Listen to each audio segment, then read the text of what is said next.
Hi students. So ஸ்டூடெண்ட்ஸ்க்கு வந்து பார்த்தீங்கன்னா ஒரு வேறு லெவலான ஒரு நியூஸு என்ன அப்படின்னா, தமிழ்நாட்டில் வந்து 9 நாட்கள் வந்து விடுமுறையை அளிச்சிருக்காங்கன்னே சொல்லலாம். ஸோ அதனால வந்து இந்த வீடியோஸ் ஃபுல்லாக ஸ்கிப் பண்ணாமல் பாருங்கள். அண்ட் முக்கியமாக வந்து சேனலை வந்து ஃபஸ்ட் டைம் வந்து பார்க்குறீங்கன்னு நினச்சிங்கன்னா மறக்காமல் லைக் பண்ணிட்டு அண்ட் சப்ஸ்கிரைப் வந்து பண்ணிக்கோங்க. நம்ம வந்து பேசிக்காக ஸ்கூல் ஹாலிடே இன்ஃபர்மேஷன்ஸ் பற்றியும் எஜுகேஷன் ரிலேட்டடாகப்பட்ட இன்ஃபர்மேஷன் நம்ம வந்து கொடுத்துட்ருக்கோம். ஸோ வீடியோ பார்க்குறவங்க மறக்காமல் சப்ஸ்கிரைப் பண்ணியிருப்பீங்கன்னு சொல்லிட்டு நான் வந்து நம்புகிறேன். மறக்காமல் இப்போ வந்து பண்ணிடுங்க. இப்போ நம்ம வந்து மெயின் டாபிக் வந்து வரலாம். நான் ஆல்ரெடி சொன்ன மாதிரி தமிழ்நாட்டுக்கு வந்து 9 நாட்கள் வந்து விடுமுறை கொடுத்துருக்காங்க. ஸோ இது வந்து எல்லா மாவட்டத்துக்கும் வந்து அப்ளிகபிள் ஆகுமான்னு சொல்லிட்டு கேட்டிங்க அப்படின்னா கிடையவே கிடையாது. 3 மாவட்டத்துக்கு வந்து தொடர்ச்சியாக வந்து விடுமுறை அளிச்சிருக்காங்க.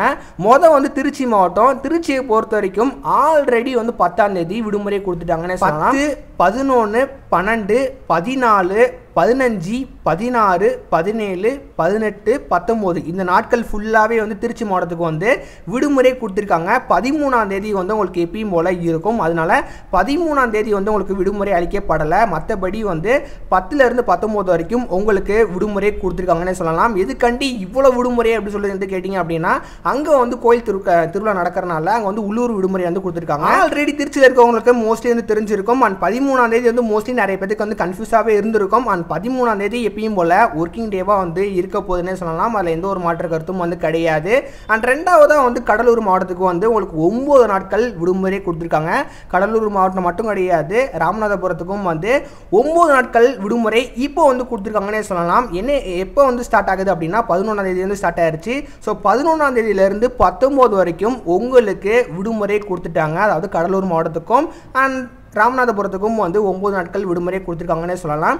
ஆக்சுவலி கவர்மெண்ட் சைடில் இருந்து 15, 16, 17, 18, 19 இது நாட்கள் மட்டும்தான் வந்து விடுமுறை கொடுத்துருந்தாங்க. இப்பயுமே வந்து எதுக்காக இந்த 2 மாவட்டத்துக்கு வந்து 9 நாட்கள் விடுமுறையை சொல்லிட்டு நீங்கள் வந்து கேட்கும்போது அங்கேயுமே கோயில் திருவிழா நடக்கிறனால உள்ளூர் விடுமுறையை வந்து கொடுத்துருக்காங்கன்னே சொல்லலாம்.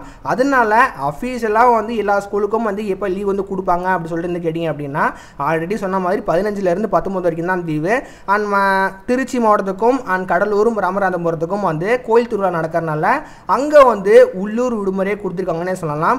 அதனால கவலைப்படாதீங்க. இந்த மாதம் வந்து மழைகள் தொடரும் சொல்லிட்டு வந்து நியூஸ் வந்து பார்த்தேன். ஸோ அதனால மேபி கனமழை பெஞ்சிச்சு அப்படின்னா மீண்டும் வந்து உங்களுக்கு விடுமுறை அளிக்கப்படும். அதனால் இந்த மாதிரி மாவட்டத்துக்கு மட்டும்தான் லீவ் வந்து கொடுப்பாங்களா, என்னோட மாவட்டத்துக்குலாம் லீவ் வந்து கொடுக்க மாட்டாங்களா சொல்லிட்டு கவலைப்படாதீங்க. கண்டிப்பாக கனமழை தொடரும். கனமழை பெஞ்சிச்சு அப்படின்னா நம்மளுக்கு ஸ்கூல் ஹாலிடே இன்ஃபர்மேஷன்ஸ் எல்லாமே வந்து கிடைக்கும். அதை பேஸ் பண்ணி நம்மளுக்கு வந்து லீவ் வந்து கொடுப்பாங்க. அதனால கவலைப்படாதீங்க. நான் நல்லா வந்து என்ஜாய் பண்ணலாம். ஸோ மேபி வந்து ஏதாவது விடுமுறை அளிக்கிற மாதிரி இருந்துச்சுன்னா கூடியும் நான் வந்து அனௌன்ஸ்மெண்ட் பண்ணுறேன். அண்ட் மற்றபடி இந்த வீடியோ எல்லாத்துக்கும் வந்து பிடிச்சிருக்கும் சொல்லிட்டு நான் வந்து நம்புறேன். பிடிச்சிருந்தா சேனலை வந்து மறக்காமல் லைக் பண்ணிக்கோங்க. அண்ட் இந்த மாதிரி ஸ்கூல் ஹாலிடே இன்ஃபர்மேஷன்ஸ் நியூஸ் எல்லாமே தெரிஞ்சுக்கணும் அப்படின்னு நினச்சிங்கன்னா மறக்காமல் லைக் பண்ணிட்டு அண்ட் சப்ஸ்கிரைப்பும் பண்ணிக்கோங்க.